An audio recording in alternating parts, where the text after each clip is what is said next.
ساڵتان لێبێت بینەرانی کورسات نیوز من هاوڕە تۆفیقم لاڵخێم شەوی پانۆرامە پێتان گەیشتینەوە بۆ قسە و باسکردن لەسەر دۆخی عێراق و هەرێمی کوردستان لە بەردەم گۆڕانکاری نوێدا. هەمومان نەزانین ئێستا لە عێراق و هەرێمی کوردستانیش تا ڕادەیەک یعنی چەقبەستوویەکی زۆر هەیە لە پرۆسەی سیاسیدا، وهروە بەگشتی لە عێراقیش کە لە سەروبەندی پێکێنانی حکوومەتی نوێن بە تەواوەتی چەقبەستووە. ئەوەی کە دەگوزەرێت لە عێراقدا لە بەرژەوەندی عێراقیەکان و لە بەرژەوەندی حکوومەتی نوێی داهاتووی عێراقدا نییە و ناوچەکەش و جیهانیش بە دۆخێکی زۆر سەخت و ئاڵۆزدا تێپەڕێ. ئەبینین لە ئێستادا ینی جەنگی ئۆکراین و رووسیا کاریگەری کردو سەر دۆخی هەموو جیان بەگشتی و ئێمەش بمانێت و نەمانێت لە عێراق و لە نێوخۆی هەرێمی کوردستان ئەم دۆخە کاریگەرە بێت. هەرێمی کوردستان لە ئێستادا بە هەمان شێوە بە دۆخێکی قورسا تێپەڕێت. پەیوەندیەکانمان تا ڕادەیەک لەگەڵ بەغدا ینی باش نییە. دەبینیت دۆخی داراییمان لە هەرێمی کوردستان باش نییە. پەیوەندی نێوان لایەنە سیاسیەکان لە ئاسێکی باشدا نییە. ئەمانە هەمووی کاریگەری هەیە لە داهاتوودا بۆ پەیوەندیەکانمان لەگەڵ بەغدا و بۆ ڕەوشی سیاسی و بەشداری کارای سیاسی کورد لە ئاستی عێراق، لە ئاستی پلۆپۆستەکان، لە ئاستی باڵادا. هەرێمی کوردستان ئەتوانێت لە ئێستادا خۆی ڕێک بخاتەوە و گوڕوتین بداتەوە بە پەیوەندیەکانی لە نێوخۆ، دواتر بیگوێزێتەوە بۆ بەغدا لەگەڵ لایەنە سیاسیەکان تا چەند ئێمە ئەتوانین خۆمان بە دوور بگرین لە پریشکی ئەو ئاگرەی کە ئێستا تا ڕادەیەک جیهانی گرتوتەوە. ئەم شەو گفتوگۆکەین لەسەرم بابەتانە بە میوانداری هەرێک لە میوانە بەڕێزەکانم. برای بەڕێزمان کاک سیروان جەلات چاودێری سیاسی کە لە ستۆدیۆ لەگەڵمە. کاک سیروان بەخێربی، خۆشحاڵم، خێراتی. هەروەها کاگیوا سەید سەلیم برای عزیزمان کە ئەویش بە هەمان شێوە وەک چاودێری سیاسی لە ڕێگای سکایپۆ لە ڕواندز لەگەڵمانە. کاگیوا ساڵ و جەنابیشت بێ. کاک سیروان ئەگەر لە بەڕێسەوە دەست پێ بکەم، ینی ئەگەر وێنایەکی دۆخی عێراق و لە نێویشانە هەرێمی کوردستان بکەین، ئەتوانین بڵین ئێمە ئێستا دۆخەکەمان لە کۆدایە بەگشتی. سەرەتا سڵاو بۆ بینەرانی ئازیزی کەناڵی کورسات. لە ڕاستی عێراق ئێستا لە پاش هەڵبژاردننی پێشوەختە و لە پاش نتایجەکانی لە قۆناغێکایە تا ڕادەیەک و جەنابەت ئاماژەت پێکرد قۆناغێکی چەقبەستووە، بەڵام بەو مانایانی هەر بەم چەقبەستووی ئەمێنێتەوە و هەرەبێ ینی ئەم گۆمە بشەڵەقێ و ئەم دۆخە بچێتە قۆناغێکی ترەوە. بەڵام بە شێوەیەکی گشتی لە عێراق مەسەلەن ئەو دابەشبوونەی لە ناوماڵی شیعیا هەیە و ئەو گرفتانەی لە بەردەم یا ئەو ڕێگری و لەمپەرانەی لە بەردەم پێکێنانی کابینەکە و ڕێکەوتن لەسەر ئەو کابینە و سەرۆکی ئەنجومەنی وەزیران و ئەوانە هەیە و بەشێکی تریشی گرفتی ناوماڵی کوردیە کە لە ناو عێراقا ئەوەیش ینی بابەتێکی بێتەسیر نییە. ناوخۆی ماڵی کورد بەداخەوە لە ئاستێکی باشان نییە، هەم یەک ڕیزی و تەبایی و خیتابی کوردی بەداخەوە لە پاش پرۆسەی ئازادی عێراق ڕنگ بێ مەسەن ئێستا لێکێک بێ لەو قۆناغانەی کە کورد بە دوو خیتابی جیاواز یا بە چەند خیتابێکی جیاواز مخاتەبەی لایەنەکانی عێراقەکەن و لە شەقامی عێراقی و سیاسەکانی عێراق و لایەنە سیاسەکان لەبەرەوە ئەم دۆخە بە نیسبەت ماڵی شیعەوە قورسە، بە نیسبەت هەرێمی کوردستانەوە قورسە. ئێمە جاران گرەوەکە لەسەر ئەوە بوو، ئێمە لەبەرەوەی یەکگرت و تەباین و یەکدەنگ و یەکڕیزین شەڕی مافەکانی خۆمانەکەین و ئەوەی بەدەستمان هێناوە ئیپارێزین و شەڕی بەدیهێنانی زیاتر یەکەین. بەڵام هەمیشە لە کاتی ناتەبایی و لێک دابڕان و ئەو خلافانەی لە ناو خیتابی سیاسی کووردا لە هەر لەحزەیەک و هەر لە قۆناغەکانی مێژووی ڕزگاری خوازینەتەوە کەمانە خلافە بوو بێ، ئێمە پاشەکشەمان لە بەدیهێنانی دەستکەوتەکانمان کردو، ئەوەیشی هەمان بۆ کەوتوتە بەر مەترسی و هەندێکیشیمان لە دەست داوە. لەبەرەوە ئێستایش ئەو قۆناغەیە کە پێویستە کورد هەروکو ئەوە ینی دابەشبوونەکەی ماڵی شیعی کورد تەماشای ئەوە نەکا مەسەلەن بڵێ ئەوانی ژێگرتوین با ئێمە ژێگرتو نەبین. کورد ئێستا لە هەموو کاتێک زیاتر پێویستی بە یەکگرتووی هەیە، چونکە ئەوەی کە گوزەرێ لە جیهانی دووری ئێمە و نزیکی ئێمە ئەوەمان پێ ئەڵێ ڕنگ بێ ئەم ڕۆژهڵاتی ناوەڕاست لە بەردەم گۆڕانکاریەکی تازا بێ و ناوچەکە وەکو ئەڵێن لە کوڵانێکی تازایەوە قۆناغێکی تازە بەخۆیەوە بینێ. گەرمە بەم شێوازە بڕۆینە پێشەوە باوەڕ ناکەم کاکەم ینی بتوانین دەستکەوتمان هەبێ و ئەوەشی هەمان بۆ لە دەستی بدەین بەڕاستی مشکلەکە چییە مەسەلەن ئێستا بۆ کورد بۆ ینی قۆناغێکی هەستیارە جاران خلاف لە بینی هێزە سیاسەکان هەبوو بەڵام متمانەی شەقام بە هێزە سیاسەکان بەهێز بوو بەداخەوە ئێستا متمانەی شەقام بە هێزە سیاسەکان لاواز بووە و متمانەی هێزە سیاسەکان لە نێوانیەکەوە خیتابیان جیاوازەوە متمانەی هێزە سیاسەکان لە ناوەکانە زۆر لاوازە ئەمە ینی خراپتر ماڵی کورد پەرتەوازاکە جاران ئەگەر سیاسەکان چەند خلافیشان هەبوو بێ بەڵام لە لایکەوە فاکتەرێکی بەهێزە بووە کە دافعی کۆمەڵانی خەڵکو و پاڵپشتی جەماوەر و هێزی گەل بووە کە ئەمانە هەر بە پێویستیان زانیوم ئەزمونە و پارێزن بەڵام بەداخەوە ئێستاوەی لە هەرێمی کوردستان ئاگوزەرێ ئەو ڕێیەک دروست بووە لە شەقامەوە ڕێیەکی ینی ڕێیەکی کەمینەیش نییە کە ئەوەنەی مەیلی هەیە بۆی لەگەڵ بەغدا ئەم هەرێمە پەیوەست بێتەوە وەکو ینی مەترسی لەسەر یەک پارچەی هەرێمەکەیش دروست بووە خەڵک ئینتیمای بۆ هەرێمەکە وەکو جاران نەماوە ئەڵێ ئێمە قوربانیە دەین لە پێناوی خۆشگوزەرانی لە پێناوی سەربەرزی لە پێناوی کەرامەت لە پێناوی ئازادی لە پێناوی دادپەروەری لە پێناوی ژیانی و گوزەرانێکی باش بۆ ماڵ و مناڵەکەم ینی تۆ ئەبینی لە عێراقا ینی هاوڵاتێکی عێراقی لە بانقەکانی عێراق مستەفیدترە وەک لە هەرێمی کوردستان هاوڵاتی هەرێمی کوردستان لە بانقەکانی هەرێمی کوردستان و ئەو دەستکەوت و داهاتانەی لە سای دەوڵەتی مەرکەزیە بۆ ناوەڕاست و باشووری عێراق بدەستەبەرە لە سای دەسەڵاتی هەرێمی کوردستان ئەمە بۆ هاوڵاتیانی هەرێمی کوردستان دەستەبەر نییە و ئێمە سەرباری ئەمە گاپێکی زۆر بۆشایشی گەورە لە بینی ینی دەسەڵات و کۆمەڵانی خەڵک و شەقاما دروست بووە و ئێمە ینی ئەوەی کە ئێستا هەستی پێکەی مەسەرەن لە بەرزبوونەوەیەکی بەرچاوی نرخی نەوتاکە خۆی گانەوەتە 130 بەرەو سەر ئەڕوا و یاریەکان لەو ڕقەمانە هەرێمی کوردستان هاوڵاتیانی هەرێمی کوردستان فەرمانبەرانی هەرێمی کوردستان مەترسی ئەوان هەیە موچەکان دوا بکەوێ لێی ببڕێ ئێستا ئەمڕۆ مشکلەکە چییە مەسەلەن ئێستا ئەڵێ چی ینی وەکو ئینجاز حکوومەتی هەرێمی کوردستان ئەڵێ لە کۆبوونەوەی ئەنجومەنی وەزیران بڕیار دراوە موچە بە بێ لێ بڕین باش بکرێ لە کاتێکە ئێمە چاوەڕوانی ئەوە ئەکرا ئەگەر دۆخی هەرێمی کوردستان باش بێ نرخینەوت بەرز بێتەوە موچە پاشەکەوت کراوەکان ئەوانەی کە لیان بڕاوە ئەو موچانەی کە هەر نەدراون ئەوانە بگەڕێنەوە بۆ فەرمانبەران ئەم دۆخە بە شێوەیەکی گشتی نائارامێکی لە هەرێمەکە دروست کردووە بێمتمانەیەکی دروست کردووە ناوهێزە سیاسەکانیش ئەو خلافە زۆرە هەیە ئێستا خراپترین دۆخە بۆ سەرکردایەتی سیاسی کورد بۆ بەرگریکردن لە مافەکانی چونکە هێزەکانی بەرامبەریان چەند ئەوان ناتەبابن دوجار لەسەر بەرژەوەندی عێراقیەتی و مافەکانی خوان ئەوان یەکگرتوون بەڵام بەداخەوە ماڵی کورد تەبانی و پەرتەوازەیە دەست خۆش دێم و خزمەت جەنابەت بۆ هەندێک پرسی گرنگتر کاک سیروان کاگێ هیوا دووبارە ستاو دەبێنی وەکو کاک سیروان ئاماژەی پێدا بە دیاریکە ئەمە لەسەر دۆخی هەرێمەوە دەست پێ بکەین چونکە بەڕاستی ئێمە ئەگەر دۆخی ناوخۆمان ینی ئارام نەبێ و نێوانی هێزە سیاسیەکان یعنی تەبانە بن و یەکگرتوونە بن و کۆدەنگ نەبن لەسەر مەسەلە گرنگوە سیارەکان یعنی بە حەقەت ئەوەی کە دەگوزارێ لە هەرێم مای دڵخۆشی نابێ و چارەنووس شتێکی نادیارمان پێڵێ بەڕاستی بەگشتی ئەمەی کە لە هەرێم هاتۆتە ئاراوە ئەو دۆخە ناسەقامژیرە ئەو دۆخە دارایی کە بەسەر خەڵک داهێنراوە دواخستنی موچە ئەو هەموو داهاتەی کە لە نەوتەوە دەسەکەوێت پێ دوایە ئەمە هۆکارەکەی یعنی شەڕێکی سیاسیە و هۆکارەکەی هەندێک لایەنن کە بە مەبەست دەیانەوێت ئەم دۆخە بخڵقێنن بۆ هەرێمی کوردستان و بۆ خەڵکی کوردستان خوێنەوەتان بۆ ئەمە چیە کاک هیوا سڵاو کاک هاوڕێ سڵاو بۆ کاک سیروان و بینەرانی کورساتی عزیز ئەمڕۆ ئێمە کاتێک قسە لە دۆخی هەرێمی کوردستان و ئەو بارودۆخە چەقبەستووی هەرێم و عێراق دەکەین 31 ساڵ بەسەر ڕاپەڕینی خەڵکی کوردستان تێدەپەڕێ ئەو ڕاپەڕینەی کە ئێستا دەستکەوتەکانی ئەوەیە کە ئێمە بە ئازادی دەردەدڵی خۆمان لەسەر بارودۆخی هەرێمی کوردستان دەردەبڕین مخابن 31 ساڵ تەمەنێکی دوور و درێژە دەبوو ئێمە ئێستا لەسەر دەستکەوتەکانی هەرێمی کوردستان و بەرەو پێشچوونی و ئەزمونە بین گفتوگۆ بکەین نەک قسە لەسەر قەیرانەکان بکەین بەداخەوە بارودۆخی هەرێمی کوردستان لە ئێستادا بە بارودۆخی یەکجار مەترسیدار تێدەپەڕێ بە شێوەیە کە خەڵێک متمانەی بە سیاسی لە هەرێمی کوردستان نەکرد لاواز بۆ بگرە دەتوان بڵێن تا ئاست زۆر داکشاوە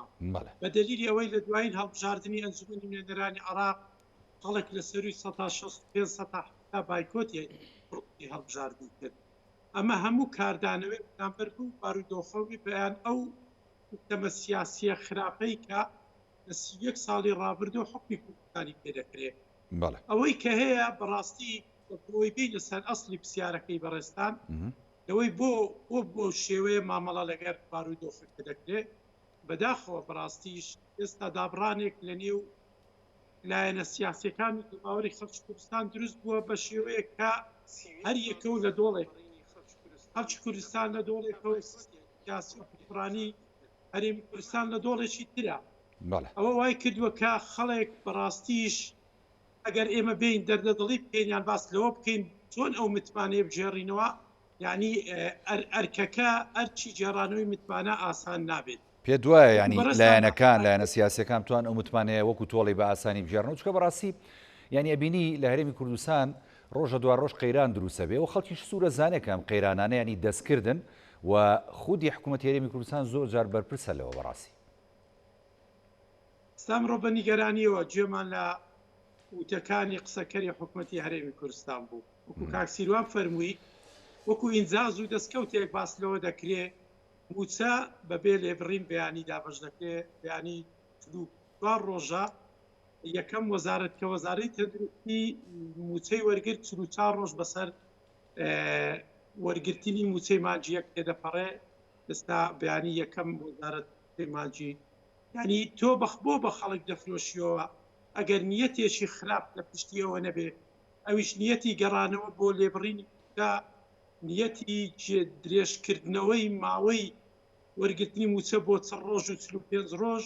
کە بەڕاستی ئەمە هەمووی کاریگەری نەرێنی لەسەر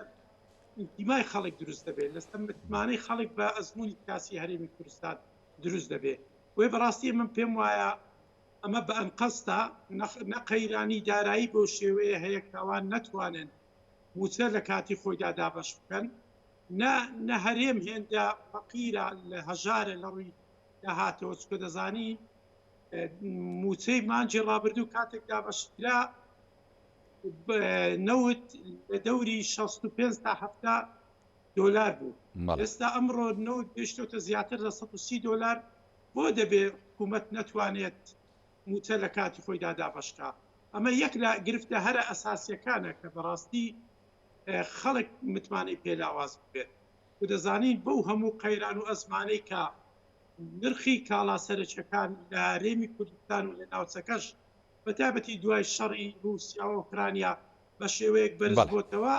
کاریگەری نەرێنی لەسەر ژیان و گوزەرانی باشە کاگیوا ئەگەر هەر گۆڕانکاریشی نوێ لە ئێستادا بێتە ئاراوە لە عێراقیش و لە هەرێمی کوردستانیش ئێمە گە دۆخمان ئابەم شێوازەی کە جەنابەت و کاکسیروان وێنایەکەن ئاوها شلۆغ بێەوە ئاوها متمانە لە نێوان هاوڵاتی و حکوومەت و لایەنە سیاسیەکان نەما بێت دۆخەکە بە ئەنقەس ئاوها بەرەو ئاقارە ببرێت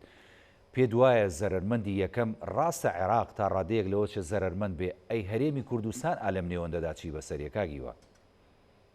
بە دڵنیای هەرێمی کوردستان بە تایبەتیش دەسەڵاتداران ئەزمونونەکە لە بار دەسێت باوای لێک نەدەنەوە ئەوان پارەیەکیش زۆریان گرداوەتەوە بۆی زۆر جار باس لە پارەی ژێرزەمینەکان دەکرێت لی دەردەچن و وەک بەرزەکی بانان بەڵام ئەوەی کە زەرمەندی سەرەکی دەبێت دەسەڵاتدارانی هەرێمی کوردستان خۆ دەزانین ئەوەی دوو ڕۆژی ڕابردوو بینیمان لەو تێکچوونی بارودۆخی بازار لە گرانبوونی کاڵاکان بەڕاستی ئەوە هەمووی نیشانەی ئەوەیە کە دەسەڵات لە هەرێمی کوردستان بەرنامەی نییە بۆ کۆنتڕۆڵکردنی ئەو بارودۆخە کە تێکی سێ بە دەرەجەیەک لەوان تێک دەسێت دوایە خەڵکی کوردستان زەرمەند دەبێت چینەخۆمە دەزانین ئمە بارودۆخی زۆر ناخۆشترمان تێپەڕاندووە ڕۆژانی کۆڕە و ڕۆژانی ڕاپەڕین لە ئێستادا ناخۆشتر بوو خەڵکی کوردستان موچەی نەبوو مامۆستا هاواری دەکرد سەری بەرز بوو نەوی ناکەم بەڵام لە ئێستادا ئەوەی کە خەلەلی گەورەی بێمتمانەیە باش کاگیواژیان دەستخۆش دێمەوە خزمەت جەنابەت کاکسیروان ئێمە ینی بەڕاستی دۆخی نێوان هەرێم و عێراقی ژەزاین چۆنەوە ئەوەی کە پەیوەندیەکانی ئەم دوولانی پێدا تێپەڕە بێت لە ماوەکانی ڕابردوو بەڕاستیانی پەیوەندیشی خراپە تا ئەو ڕادەی کە گەیشتەوەی کە دادگای باڵای فدرالی بڕیار لەسەر بڕیار لە دژی هەرێمی کوردستان دەریەکە ئەمە ئەگەر ناتەبایی نێوان لایەنە سیاسەکانی هەرێمی کوردستان نەبێ و ئەگەر هەرێمی کوردستان نەیتوانی بێ دۆخی خۆی ڕێک بخاتەوە نەیتوانی بێ خۆی لەگەڵ ینی ئەو گۆڕانکارێنی کە هاتۆتە پێشەوە گونجێنێت کەواتە بەغدا بۆیە ینی زاڵە بەسەرمادا پێت وایە ینی بەغدا ئەگەر ئێمە ئابم ئاراستەیە کار بکەین لە داهاتووە زاڵترە بێ بەسەرمانەوە بڕیارەکانی یەکلاکەرەوە حاسمە بێ بەرامبەرمان یاخود ئێمە چۆن نەتوانین خۆمان ڕابگرین بەڕاستی لە بەرامبەر بەغایە لە ڕاستیە هیچ هێزێکی سیاسی بەپێ پشتیوانی جەماوەرەکەی و هاوڵاتیان و هاونیشتیمانیەکەی ناتوانێت درێژە بە حکومڕانیەکەی بە ڕەنگە هێزێکی تۆتالیتاری دیکتاتۆری بتوانێت بۆ ماوەیەکی دیاریکرا و دەسەڵاتی خۆی بسەپێنێ جەماوەرەکە بە زەبروی زۆر و ستەم و زۆڵم و چەوسانەوە دەنگیان کە بکاتەوە و ئەوەی بیەوێ ئاوا ئیداریان بدا بەڵام سەرئەنجام ئەو دەسەڵاتە لە ینی کۆتاییەکەی بە ڕووخان و نەمان و لە ناوچوونەچێ بۆیە گەرنتی مانەوەی هەر دەسەڵاتێکی سیاسی لە هەر کوێیەکی ئەم دنیای وەریەگری گرنتی دیموکراسی ئازادی ژیان و خۆشگوزەرانی هەستی هاونیشتیمانی بەهێز خۆیانی هەستی نیشتیمان پەروەرێتی کە ڕۆژ بە ڕۆژ بەداخەوە لە سای ئەم حکومڕانیا ئەمانە بە لە پاشەکشا و لە دابەزینایە ئەم معادلەیە لە هەرێمی کوردستانە ڕۆژ بە ڕۆژ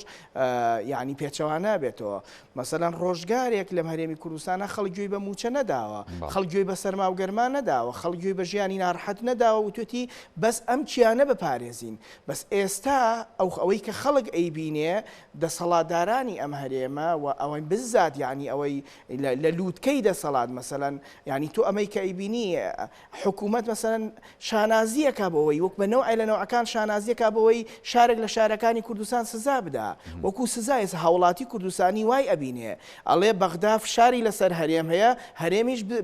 بنمونە مەسەر سەر زۆنی سەوز فشاری هەیە یعنی ئەمە یعنی چه ئینجازێکی تیا چه خۆشبەختێکی تایە کارەساتی شەبڕاستیانی بۆ شێوازە تەماشای ناوچەکان بکەی و ناوچەگەرێتی بێنیتە ئاراوە بە دڵنیایی کاگە هاوڕێ ئەگەر لە چەند ساڵی ڕابردووە تەماشای ئەم واقعە بکەی ڕۆژ بە ڕۆژ ناهاوسەنگی لە دابەشکردنی سەرۆت و سامانی ئەم وڵاتە هەبووە ڕۆژ بە ڕۆژ لە پێشکەشکردنی خزمەتگوزاری ناداتپەروەری هەبووە لە مەسەلەن لە دروستکردنی بنیای تحتی لە وڵاتە لە پرۆژەکان لە وڵاتە مەسەلەن لە پڕ مەسەلەن معلوم بوو ینی من لە بیرمە ئێستایش هەموو ڕەنگە هەموو کۆمەڵانی خەڵکی کوردستان لە بیریان بێ لە ئینتیخاباتی هەڵبژاردننی ساڵی 2005 زۆر جار جەنابی مام جەلالەی فەرموو ئێمە هەولێری وەکو سلێمانی لێەکەین کە ئەو کاتە پەرلەمانی عێراق و ئەنجومەنی پارێزگایەکی نیشتیمانی لیستەکەی ژمارە 100 بوو یانوت مەسەن دروشمەکەەوە بوو هەولێری وەکو سلێمانی لێەکەین بەڵام بە بەرنامە چکە ئەو کاتە دوو ئیدارەی بۆ هەرێمی کوردستان زۆنی سەوزێکەتی ئیدارەیەدا باشترین خزمەت گوزاری لە هەرێمی کوردستان لە زۆنی سەوزە بوو و ئێستایش یعنی نەتیجەی ئەو خزمەت گوزاریانەی ساڵانی ڕابردووە بۆ معلومات مەسە ئەو بارانەی لە سلێمانی بارێ زیاترە لەوەی لە هەولێر کەچی لەوێ ئەو لافا و کارەساتەی لەکەوێتەوە لێر ئەمە ڕوونادا چکە یەکێتی نیشتیمانی کوردستان و ئەو دەسەڵاتی لەم زۆنی سەوزا بۆ ئەوەی دەستیەکە و لە خزمەتی هاوڵاتیان و بنیادنانەوەی ناوچەکە ببوورە لێرە جەنابێ وەڵسێنم زۆر جاریانی کە خەڵک ئێستا گلەی و گازندا کات ینی بەشێک لە گلەیەکان نەک بەشێک ینی بەڕاستی زۆرێک لە گلەیەکان ڕووی یەکێتی نیشتیمانی کوردستانی ژەگرێتەوە باشە کە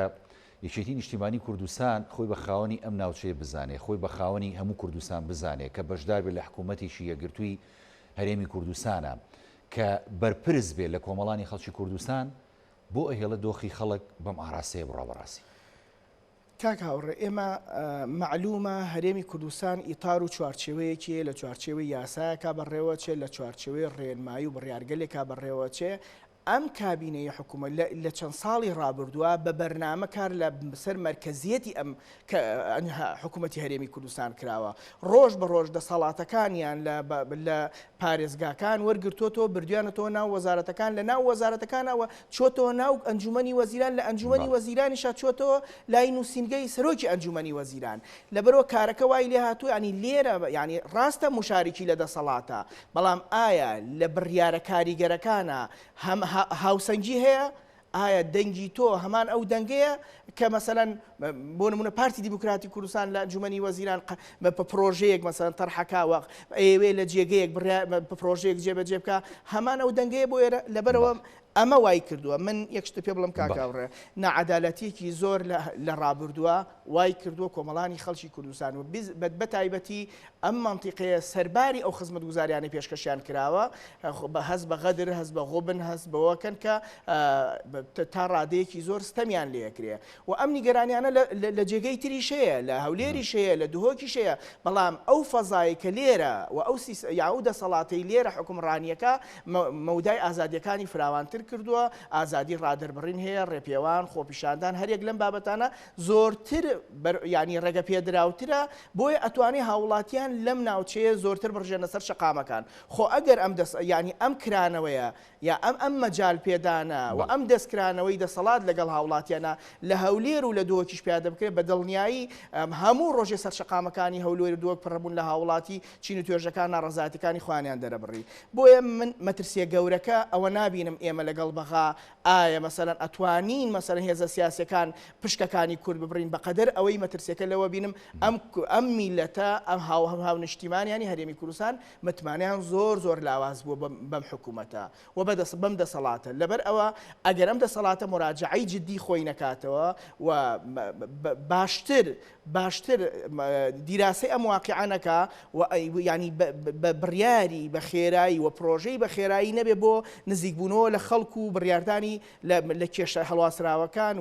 و چارەسەرکردنی ئەو گرفتانەی کە هەیە بە دڵنیایی ڕۆژ بە ڕۆژ وەزعەکە بەرەو خراپتر ئەچێ و من هیوادارم ئەم هەرێمە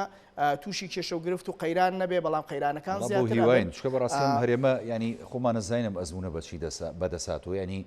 یەک دنیا خوێن لە پێناو ئەم دەستکەوتەدا ڕژاوە ئەم هەرێمە ینی یەک دنیا پێشمەرگە لە پێناویدا شەید بۆ تاتوانراوە ینی ئەم قوارەیە بە دەستوری و بە سیاسی بکرێت لە عێراقا دواتر دێمەوە خزمەت جەنابەت بۆمە بەسەر و پرسیاری زیاترە و ڕژێنم لەو بارەیەوە سوپاس دەکەم کاک سیروان کاگێ هیوا لە عێراق ئێمە گەر بچمە سەر باسی عێراق ینی بەڕاستی ئێستا ئەرزانی دۆخی عێراق تا ڕادەیەگەی ژناجێگیرە چکە بەڕاستی دوای چەندین مانگ تا ئێستا لایەنە سیاسیەکان و نێوماڵی شیعی نەگەیشتونەتەوەی کە حکوومەتی نێو عێراق پێک بێنن سەرە کۆمار دیاری بکەن سەرە گۆزیران دیاری بکەن کوتلەی گەورە ڕابسپێرن بووی کە حکوومەتی نوێ پێک بێنێ پێ دوایە ئێستا دۆخێگاتۆتە ئاراوە تا ڕادەیەک لە هەرێمیش ئەو باسە هەیە زۆرینە و کەمینە ئەم زۆرینە و کەمینەیە سوودی هەیە بۆ عێراق سوودی هەیە بۆ ئەم دۆخی کە ئێستا عێراق وەرێمی کوردستانی پێدا تێپەڕە بێ یاخود نەخێر ئێمە فریا ناکەین خۆمان پارێزین ئەگەر تەوژمی ناڕەزایی بەرز بێتەوە لە عێراق وەرێمی کوردستان ئەگەر گۆڕانکاری نوێ ڕووکاتە ناوچەکەمان بە دڵنیاییەوە دوای هەڵبژاردننی دەی ئۆکتۆبەر ئێستا عێراق چۆتە ناو قەیرانێکی تری گەورە ئەویش قەیرانی ئەوەی کە ئەوەی پێی دەگوتوێ یاری زۆرینە و کەمینە لە ئەو مەبدە و پرانسیپانەی عێراقی دوای ڕژێمی سەندام و لە دوای پرۆسی ئازادی دامەزرا ئێستا ئەو پرانسیپانە کاری پێ ناکرێت بۆیە ئاسان نییە مامەڵەکردن بە پرسی زۆرینە و کەمینە لە عێراق زۆرینە و کەمینە هەموو دەزانین لە ڕووی پێکاتە و مەزهەبیەوە بێ ئەوە شیعە زۆرینەی عێراقا کورد ئەقەلیە سونە بە هەمان شت ئەقەلیە بەڵام عێراقی ئەگە بگەڕێنە بۆ بنیادی ئەو دەوڵەتە لەبەرۆی مامەڵەیەکی دروست لەگەر دامەزراندنی ئەو دەوڵەتە نەکراوە بینیمان لە بیستەکانەوە تا ڕوخانی ڕژێمی سەدام ئەقەلیەتێک حکمی عێراقی کرد دە و دەرەنجامەکەی چی بوو حکمێکی ئاگر و ئاسن کۆمەڵێک قەیرانی ناوخۆی قەیرام لەگەر دەرو دراوسێ شەڕی درێژخایەنی 8 ساڵە لەگەر ئێران شەڕی داگیرکردنی کوێت هەموو ئەوە دەرەنجامی ئەوە بوو بۆیە عێراقیەکانی دوای پرۆسی ئازادی وایان بڕیاردا بوو ئەو تاریخە بەجێ بێڵنجارێکی تر نەگەڕێنەوە نێو ئەو گەمەیە بەڕاستی بەڵام دیسان دەبینین دوای هەڵبژاردننی دەی ئۆکتۆبەر ئێستا نەفەسێک دێتەوە سەر گۆڕەپانی سیاسی عێراق دەیەوێ لە پرسی زۆرینە و کەمینە مامەڵە لەگەر پێکاتەکانی تری عێراقەکە دەرەنجامەکەی ئەوەیە ئەوە 4 مانگە هەڵبژاردن کراوە تا ئێستاەک جەرسەی پەرلەمانی کە سەرۆکاتی پەرلەمانی لێ هەڵبژێردرا دەرسەی دووەم کە دەبوو کۆمار هەڵبژێردرێت تا ئێستا ئەنجام نەدراوە گرا ئێستا عراق لە بالێ و خەرقی دەستوریدایە چکە هەموو تەجاوزی هەموو ئەو ماوە زەمەنیانەی کردە کە پێویست دەکرد دوای دانیشتن نۆی یەک کەتیاگە سەرۆکاتی پەرلەمان هەڵبژێردرا دەبوو دوای ئەوە بەمانجێک سەرۆک کۆماریش هەڵبژێردرا بە واتە ئێستا عراق لە خەرقێکی دەستوری زۆر ڕووندایە ئەوە دەبینین دەنابتەن ئاماژە تا پێکرد جوزوو پەنادەبەنە بۆ دادگای فدرالی و دەرکردنی یاسا و بڕیار و شتیکاری بۆ ئەو خەرقە دەستوریانی کە ئێستا لە عراق دەکرێت تازە بە تازە بۆ جاری دووەم دەرگای خۆپاڵاوتن بۆ پرس پۆستی سەرۆک کۆماری پەرلەمان دای دەخات و تا هەفتەیەک دوو هەفتەی تریش ئەوە تا ئەو کاتێک مسادقەی لەسەر دەکرێ و دەستەی نەزاها پشتڕاستی ئەو کاندیدانە دەکاتەوە کە خەڵکی نەزیهن ئەوە دەبینین ئەم پرسە دەڕوا بۆ چەند مانگێک عراق ناتوانێت جا باشە دۆخی عراق ینی تەحملی ئەوە کات کە ئەوها بەم شێوە ینی سیاسەکان ناتەبابن و ڕێک نەکەون لەسەر هەندێک لە پۆستەکان و ئەوها ئاکاری عراق و دۆخی هاوڵاتیان ئابەم شێوازە بەرن نەخێر نەکرد بارودۆخی عراق تەحملی ئەو فەراغە دەستوریە ناکە کە ئێستا لە سەرینی هەڵبژاردننی تازە هەڵبژاردننی پێشوەختە هاتۆتە پێش بگرا ئێمە جاران هەمیشە دەمانگۆ ناوچەکە لە بەردەم گۆڕانکاریە ئێستا دەبێ مە بڵێن تەواوی جیهان لە بەردەم گۆڕانکاریە یان ئێستا لە بەردەم شەڕێکی گەورەدایە کە شەڕی رووسیا و ئۆکرانیا کە ناڕاستە و خۆ هەردوو قوتبی جیهانی قوتبە کۆنە تەقلیدیەکەی سەرمایهداری کە ئەمریکا قیادەی دەکرد کە ئێستا خۆی لە ناتۆ و هاوپەیمانەکانی ئەمریکا دەبینێتەوە قوتبەکەی تریشکە درێژە پێدەری بلۆکی سۆسیالیستیە کە رووسیا ئەوەی دەکات کە کاریگەری ئەو شەڕە لە ڕووی سیاسی ئابووری لەسەر هەموو ناوچەکەیە هەموو دەزانین ئەگەر ئەم پرسە بۆ رووسیا بچێتە سەر کە پێشێرکردنی قانونی نێودەوڵەتیەکە وڵاتێکی تر داگیر بکە ئەوە ئێمە لە ناوچەکە لە بەردەم داگیرکاری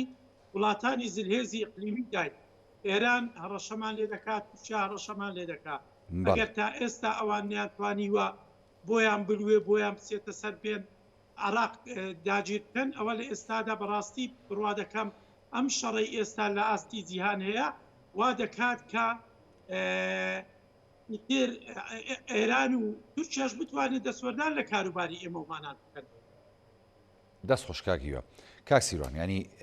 ئەوەی کە کاکیوە ئاماژەی پێدا ینی بەڕاستی مەتەسیدارە هەمومان نەزانین کە ئێستا ئەو جەنگی کە هەیە لە ئۆکراین و ئەوەی کە رووسیا دەیەوێت بەدەستی بێنێت ینی کەم نییە چکە ئەمە گۆڕانکاری ینی نەخشەی جیهان پێشانەداوە گۆڕانکاری لە پەیمانە نێودەوڵەتیەکان لەم سەدەیەدا نیشانەدا کە کۆتاییان پێهاتوە زۆر بەیان بەدڵنیایەوە ئەمە بۆ عراق و هەرێمی کوردستانیش بە هەمان شێوازە ئەگەر ئێمە خۆمان ئامادە نەکردبێ بۆ ئەم گۆڕانکاریە جیهانی کە ڕووەدا پێ دوایە دۆخەکەمان هەر ئاوها ئەمێنێتەوە لە عێراق و هەرێمی کوردستان کاکەوڕێ لە ڕاستیە عێراق ڕاستە مەسەلەن ئەوە ماوەی یاسایی یا مەسەلەنەوە 4 مانگە و ئینتیخابات کراوە و بەڵام هێشتا نەگەشتونەتە ئەنجامێکی ئەو تۆ و هێشتا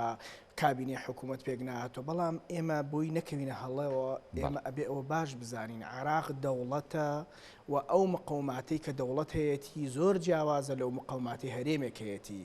ئێمە هەرێمێکین هێشت ینی ئەوە مشکلەی دەسەڵاتدارانی ئەم هەرێمەیە لەگەڵ هاوڵاتیانە کە وەزعەکەی زۆر خراپە بێمتمانەیەکی زۆر هەیە کە پێشتر باسمان کرد و ئەم هەرێمە بە بەردەوامی لەژێر تەهدیداتی دەوروبەرایە و معلومە مەسەلەن هێزی وڵاتانی ئیقلیمی و دەوروبەر و دراوسەکان لە ناو ئەم هەرێمە هەنوو زۆر بەشێک بڕۆ مەسەلەن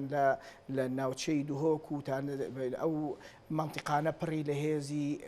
معلومە بارگای تورکیا لەوەیە بارگای جیشی تورکی لەوەیە لەبەرەوە ئەم هەرێمە فەرقی هەیە لەگەڵ عێراقا ئێستا ئەگەر ئێستا مەسەلەن ئەو نەتیجە ئینتیخابات هەر ئێستا بە بڕیارێک دادگای فیدراڵی ڕەدی بکاتەوە هیچ کاریگەری لەسەر موچەی هاوڵاتیانی عراقی نابێ لەسەر فەرمانبەری عراقی نابێ چونکە هەم مؤسسات لە عێراقا مؤسسات هەیە بانکی مرکزی هەیە ئێستا نەموچە دووە ئەکە باکسەوە لەناو ئەم قەیران و وەزعانە ئێستا حکوومەت مەسەلەنەوە دادگای فیدراڵی معلومە وەزارەتی مالیە و وەزیری مالیە و بانکی مرکزی پارێزگاری بانکی مرکزی بانگەکە بۆی ڕێوشێنی تازە بگرنە بەر بۆ خۆگونجاندن لەگەڵم واقعە تازاتوە ئێمە لەگەڵم واقعە تازانە کە دێتە پێشۆمە نەک خۆمانی لەگەڵا ناگونجین بەعکسەوە فشاری زیاتر لەسەر هاوڵاتیان دروستە بێ مەترسی زیاتر دروستە بێ یعنی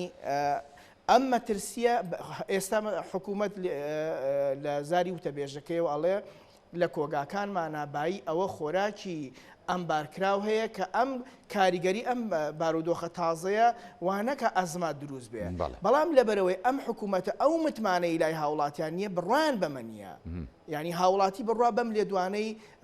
وتەبێژی حکوومەتی هەرێم ناکە لەبەرەوە مەسەلاً خۆتەزانی لە یەک دوو ڕۆژی ڕابردووە لەسەر خەریک بوو بێ ینی شۆڕشی زەیت دەبەزیت بەرپێ لە هەرێمی کوردستان لەبەر ئەوە ئێمە مقارنە ناکەین بە ئێمە بۆ هیچ شتێک ئامادە نین کەواتە کاک سیروان ئێمە نەمان ناوماڵی خۆمان ڕێکخستۆتەوە نە نێوانی دەسەڵاتداران و خەڵکەکە باشە نە ئەجیندایەکی یەکگرتومان هەیە لە بەغدا و بەعکسەوە بەمەیشەوە ینی خۆی لە خۆی نەبوو کێشەیەکیشی بۆ خۆی دروست کرد سەرباری هەموو ئەمانە هێزی سیاسی کوردی هەیە بووە بە بەشێک لە سیراعەتەکانی ناوماڵی شیعی لە عێراقیشە کە ئەمە من دڵنیام ئەگەر ئەم ماڵی شیعی بە پەرتکراوی بمێنێتەوە و دابڕانی زۆرتر بکەوێتە نێوانیانەوە ئەم میلەتەی ئێمە ئەم هەرێمی کوردستانە باجی زۆرتر ئەدالەوەی کە هەیەی چونکە ئێمە بووین ئێمە کاریگەری بە دڵنیایی لەبەر ئەوە ئێمە بە هەمیشە مەسەلاً معلومە ینی ئێمە ینی سەرمایەیەکی ڕەمزی گەورەی ئەم میلەتە هەبوو جەنابی مام جەلال بووە ئەمە هەمیشە باسی لە تەبایی و یەکڕیزی کردووە بە بەردەوامی لەسەر خوانی جەنابی مام جەلال نەیار و دوژمن و ناحەز و دۆست و ناتەباکان لەسەر خوانی ئەو کۆبوونەتەوە هەموو عێراقی کۆ کردەوە ئەوە هەر باسی هەرێمە کە هەمووی ئەمانەی چارەسەرە کرد بەڵام بەداخەوە ئێستا ینی جەنابی مام جەلالمان نییە کەڵک لەم کەلتورەیش وەرناگرین کەڵک لەم پاشخانە زۆرەش وەرناگرین ئەمە ئێمە هێزەکانی هێزە کوردیەکان هەرچەند ینی ئەمە ئەگەرمانێ قسەیەکی منطقی واقعی و بێلایەنانە بکەین تا ئەم لە چرکە ساتە سیاسەتی یەکێتی نیشتیمانی کوردستان لەم نێوەندا بۆ مامەڵەکردن لەگەڵ پرسەکانی عێراق و بۆ مامەڵەکردن لەگەڵ ئەو دابەشکاری لە ناو هێزە شیعەکانە دروست بووە ینی مامەڵەیەکی سیاسیانەی نیشتیمانیانەی ئەوەلێن زۆر کوردیانەیە دووهەم عێراقیانەیە لەبەر ئەوە ینی ئومێدێکەیە بەم مامەڵە منطقی و عەقلانیە کە تا ڕادێک مەترسیەکان لەسەر خۆمان کەم بکەینەوە خوا نەخواستە ئەگەر ئێمە بات بە کورد بە یەکگرتوویی لەگەڵ مەسەرەن لەگەڵ ئەو بەرەی حەلبوسی موقتەدا وەکوەوەی کە ئێستا پارتی دیموکراتی کوردستان بەرێکیان دروست کردووە ئەوە پارتی دیموکراتی کوردستان بە تەنها نەبووە هەموو کورد وایە ئەو کاتە خەتەرەکە قورسترە بوو لەسەر هەرێمی کوردستان یعنی لەبەرەوە ئێستا ئێمە مەترسیەکان زۆر گەورن و باشترین فرسەت ئەگەر هەبێ ئەوەیە مەسەلاً ئێمە مراجعەی پەیوەندیەکانی خۆمان بکەینەوە مەسەلاً واز لە بەرژەوەندی تەسکی حیزبی خێزانی ئەوانە بێنین شەڕ لەسەر ئەوەی کە مەسەلاً تۆخکردنەوەی ناکۆکی و ناتەبایەکانمان لەسەر پلە و پۆست و ئەوانە چونکە ئەگەر ئێمە هەرێمەکەمان لەدەستدا وڵاتەکەمان لەدەستدا هیچ پۆستێک بۆ ئێمە بە هاوقیمەتی نامێنێ لەبەرەوە ئێمە بە یەکگرتووی خۆمان بە بەهێزی خۆمان بە تەبایی ناوماڵی کوردی و خیتابی سیاسی کوردی ئێمە دەستکەوتەکان مسۆگەرەکەین هیچ ئاماژەیەکە بینیت کە لەم بارەوە هەبێت لە ئێستا لە نێوان لایەنە سیاسیەکان هەرێمی کوردستان کاک سیروان کاک هاوڕە کورد مەحکومە بەوەی ینی ئەوە ینی جەبری زەمانەیە کورد مەحکومە بەوەی یەکگرتوو بێ یەکگرتوو نەبێ ئەوەی کە ئێمە بە یەکگرتووی ئەوەیشمان هەیە لە بەرمەترسیایە وەرە پەرد واقعەکە ئەومان پێ ناڵێ کو یەکگرتوویە بینی تۆ هێشتا کۆتایی یاریەکە نییە یاریەکە ئەگەر جێمێکی ڕۆشت بێ جێمێکی تری ماوە ئەم یاریە کۆتایی نەهاتووە یانیشە تروسکاییەکەیە بۆ من بە ئەوەی ئەیبینمەوە ینی لە ئەو منطقەی مەسەلاً من ئەوەی بینم یەکێتی نیشتیمانی کوردستان لە کایەکە یاری پێەکە منطقێکە ئەگەری زۆری ڕێکەوتن و نزیک بوونەوە و یەک خیتابی هەیە تا ئەوەندەی خیتابی نیشتیمان پەروەری کوردی زاڵ بێ خۆ ئەگەر هێزێکی سیاسی لەژێر کاریگەری خیتابی دەرەکیە سیاسەتی هەرێمی کوردستان ئاراستە بکە ئەو کاتە چی قوربانیشی بۆ بدەیت ناخوا چونکەوە یان لەژێر کاریگەری ئەجندایەکی ترایە لەبەر ئەوە ئومێد دەکەین سەرکردایەتی سیاسی کورد هێز لایەنە سیاسیەکان لە ئێستا ئەوەی ئەکرێ یەکگرتوو یەکدەنگ بن و ئەوەی ئەوەی ئەکرێ سەبارەت بە بارودۆخ و ژیانی خەڵک سەرباری بەرزبوونەوەی ئەم نرخ و بەهای نەوتە ئەم ژیانە خراپە ئەم دۆخە خراپە ئەم مەترسیانەی لەسەر هاوڵاتیان دروست بووە ئەم مەترسیانە بڕێوێنرێتەوە و دۆخەکە تا ڕادێک ئاسایی بکرێتەوە و ئەمە ئەگەر بە چرکە ساتێک ئەمە چارەسەر ناکە چونکە متمانە بە ئاسانی وەرناگیرێ و متمانە بە ئاسانی ناسەنرێتەوە ئەمە پرۆسەیەکی درێژخایەنە شۆڕشی کوردی مەسەلەن لە دوای نسکۆ لە 75 یەکێتی نیشتیمانی کوردستان دروست بووە تاوەکو 91 متمانیان بەم هێزانەدا و بەتایبەتی بە یەکێتی و ڕێبەرایەتی ڕاپەڕینیان کرد و ئەو متمانەیە تا قۆناغێک هێنای بەڵام بە بەردەوامی ئێستا سەیرەکەین لە چەند ساڵی ڕابردووە کێرڤێ متمانەیە بەرەو دابەزین دێ ئەبێ ئێمە ئیش لەسەرەوەکەین بەرە ئەم متمانەیە دروست بکەینەوە ئەمەیش بەتەنها بە خیتاب نابێ بە بەلێدوان نابێ بە پرۆژە و بە بەرنامەی جدی و بە ئاوردانەوەی جدی و بە باشکردنی ژیان و گوزەرانی خەڵک و بە دۆخی کارەبا و دۆخی ئاو و دۆخی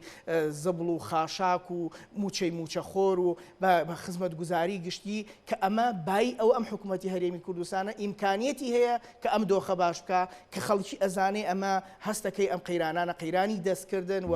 بە پیلان ئەم قەیرانانە بۆ هەرێمەکە دروستەکرێەوە بۆم هاوڵاتیانە دروستەکرێ بۆ خەڵک دروستەکرێ ئەوەندەی دیکە خەڵک تووڕەوڕق ئەستورەکە و ینی ئینشاءالله ڕوبەڕووی ئەو ڕق و تووڕەبوونە زۆرەی کۆمەڵانی خەڵک ینی ناگاتەوە حەدە بەڵام کە ڕقی جەماوەر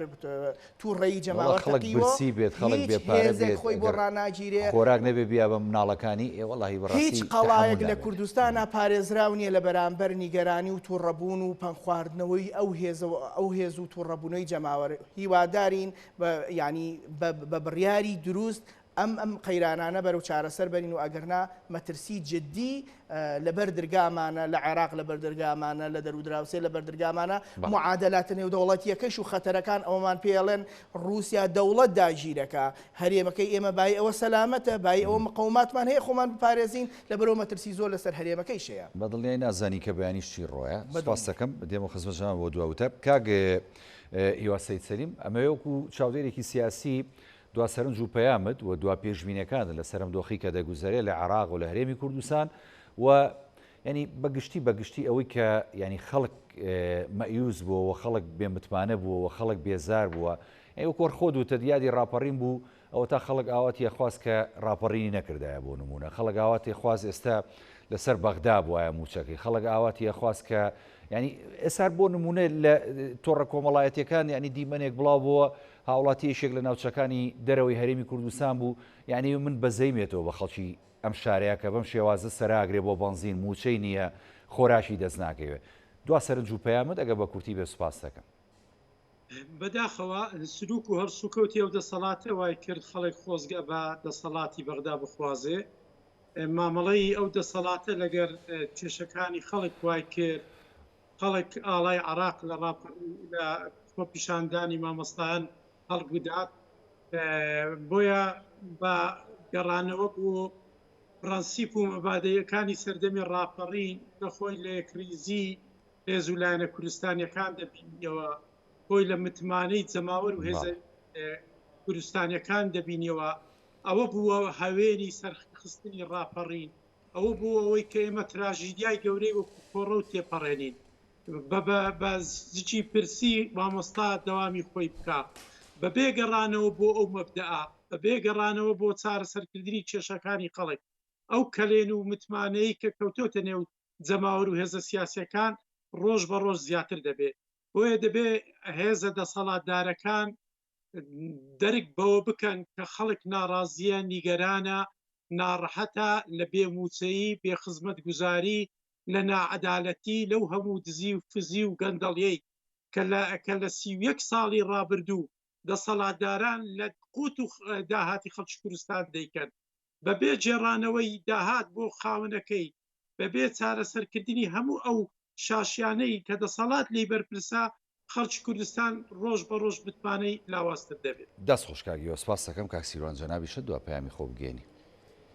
لە ڕاستیە من ئەڵێم ناکرێ بە خیتابی ئیزدیواجی حکومڕانی وڵات بکرێ، ناکرێ لە هێزێکی سیاسی شەڕ بکات لەسەر پۆستی سەرۆکۆمار و وەزیر و وەکیل وەزیر و مدیر عامێک لە بەغا، شەڕ بکات لەسەر مووقعێک لە بەغا، بەڵام بە هاوڵاتیەکانی بڵێەوە خیانەتی نیشتیمانیە کە نەگەر بڵێن ئێمە عێراقین و حەزەکەین لەگەڵ بەغدا بینمان باش بێ و موچەمان لە بەغاوە بۆ بێ. لەبەرەوە ئەبێ ینی سەرکردایەتی سیاسی و هەرێزێکی سیاسی لەگەڵ میلەتەکەی ڕازگۆ نەبوو سەرنجامەکەی ئەوەیە کە ئەو هێزە ینی خۆی پێڕاناگیر لە بەردەم گۆڕانکاریەکانە. بۆیە دروستەکە ئەوەیە ینی خیتابە دروستەکە ئەوەیە ناوماڵی کوردی یەکگرتوو بێ بە یەک خیتابی ئەوەی کە ڕۆشتۆ و قۆناغەمان تێپەڕان و بەڵام ئێستایش وەخت ماوە بای ئەوەی یەکگرتوو یەکدەنگ بین بۆی خیتابی سیاسیمان بەرامبەر بەغا یەکگرتوو بکەین و لەوە گرنگتر ئەوەیە کە بارودۆخ و گوزەرانی هاوڵاتیان و فەرمانبەران باش بکەین. ئەمە گرنگتیمانەوەی هەرێمەکەمانە نوێنەری نەتەوە یەکگرتوەکان پارساڵ پێیوتین و نەزانن ئەو هەرێمە پارێزراوە بێ ئەو دۆخەوە ئەمێنێتەوە پێویستە خۆتان چاک بکەن دۆخەکە باش بکەن. زەنگە مەترسیادارەکە لێی داوە لە دنیا زەنگەکە بەدەنگی بەرزتر ئەبیسرێ و لە بەرداوامەیش بە بەردەوامی لێرە و لەوێت زەنگی تر ئەبیسین. لەبەر ئەوە زەمان و دەستەبەر و گرنگتیمانەوەمان یەکگرتوویمانە و باشکردنی بارودۆخی خەڵکی کوردستانە و گەڕانەوەی متمانەیە لە بینی ئەو دەسەڵاتە و هاونیشتیمانیانە. برانی بەڕێزم کاک سیروان جەلات چاودێری سیاسی کە لە سودوێ لەگەڵ مابووی لە بەرنامەی پانۆراما سوپاس دەکەم. هەروە سوپاس بۆ کاگیوا سەید سەلیم چاودێری سیاسی کە لە ڕێگای سکایپ و لە ڕەواندز لەگەڵ مابوو. سوپاس بۆ بەڕێزیشم. بەڵێ بینەرانی بەڕێز ئەڵخێم شەوی پانۆراماتان پێشکەش کرا. میشە ساغ و تەندروست باش بن. خواتان لەگەڵ.